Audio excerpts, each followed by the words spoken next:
دلته په ختیځه سیمه ننګرهار کې د دیني علما، قومي مخور او د بیلابیلو مدني ټولنو غړي د افغانستان ژغورنې د عالی شورا په نوښت په دې موخه سره راټول شوي ترڅو څنګه وکړی شي د ولسونو پر مټ په هیواد کې سرتاسري سوله رامنځته کړي. دغه بنسټ مشر سید اکبر اغا وایي دوی له وسلوالو طالبانو سره هم خبرې کړي او هغوی هم ژمن دي او د ولسونو پریکړې ته به درناوی کوي او هیواد د ژغورنې لپاره به له دوی سره یوځای کیږي. د هغو سره دا خبره کړې ده، هغه د ملت پریکړې ته البته چې هغه د اسلام په بنا باندې پریکړه وي هغه ته حاضر دي.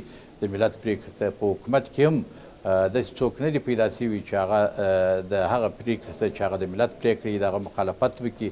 نو موږ اوس غواړو چې دغه کوم هلې ځلې چې موږ په سابقه کې کړي دي هغه عملاً موږ اوس د باندې راوباسو، نور د افغانستان مشکل حل کړو. په همدې حال کې د غونډې ګډونوالو اوسنی نظام له نیمګړتیاو ډک وباله. دو نظام که په هر شکل دی د هر مخې نه چې دی د افغانستان غوښتنو ته پوره ځواب نه دی ورکړی، د عام ولس غوښتنو ته پوره ځواب نه دی ورکړی. نو فلهذا نیمګړتیاوې پکې شته. موږ افغانستان مؤمنان یو، جهادونه هم کړي دي او مخلص او دا ملت ته موږ رجوع کړي ده.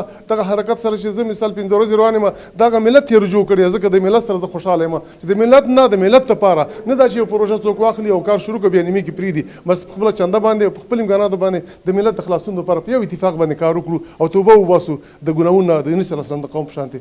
بس دا زما پیغام دی. دا په داسې حال کې ده چې اوس مهال په هیواد کې د سولې او پخلاینې عالی شورا هم په هیواد کې د سولې او ټیکاو د رامنځته کېدو لپاره د افغان حکومت د چتر لاندې فعالیت کوي چې دا ډله بیا ځان له حکومته بیل او خپلواک ګڼي او زیاتوي چې دوی په خپلو امکاناتو پرته له کوم ډونره خپلې چارې پیل کړي او دوامداره به یې وساتي.